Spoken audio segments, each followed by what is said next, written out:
Okay, we talked about a lot of things here in this psychology of self-awareness. I got the 48 minutes. I didn't even get into some of the other stuff that I wanted to talk about. So I'm going to give you the kind of Cliff Notes version because I do want to talk about a little bit. I promised it, and I want to talk about it. Staying professional when my boss sucks.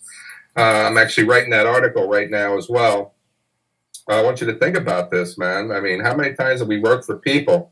And let me see it, man. Show me. How many times have we worked for bosses that just suck?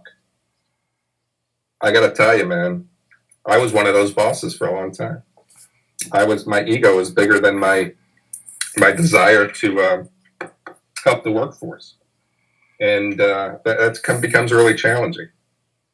But people will come up to me in conferences, and they'll say, "Chris, you talk a good show about leadership, but my boss is never going to do that. I mean, I work for a guy who's selfish. I work for a guy who's demeaning. I work for a guy who points his finger. I work for a guy, and girls, by the way, who yell.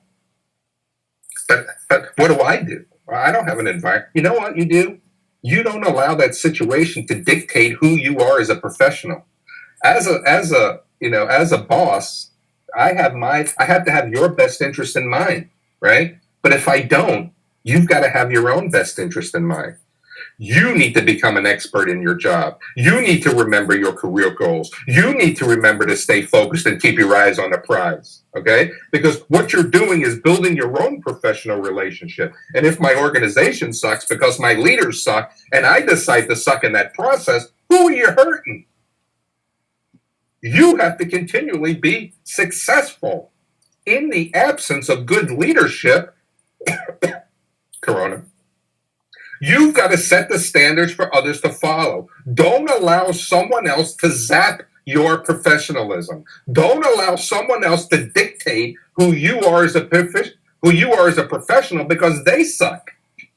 They may not give you the support you need.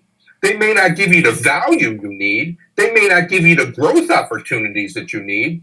But what's your responsibility in doing that? If you're in charge of other people and your boss sucks, you become the best boss that you can be. You develop the best department you can have. You put yourself on a platform that you become the role model and you become the mentor. And you set the standard for others to follow.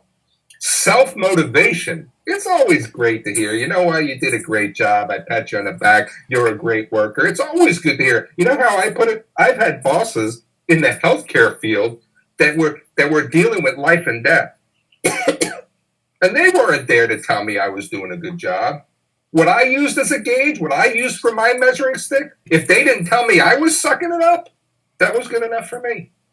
And I knew I was doing a job. As long as I knew that I was providing my workforce the tools they needed to be successful.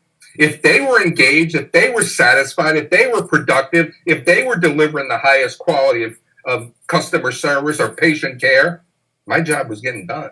But my bosses sucked who were over me. And remember that. Set the standards for others to follow. Become a role model, be a mentor. Stay positive and keep moving forward. You develop the habits, you have the desire, you know how to self-motivate. What are you waiting for? Be better than the boss. I think that's it. I got to tell you, man, I love this. I mean, it feels like I've been working out. My heart's racing. I got to take my pulse.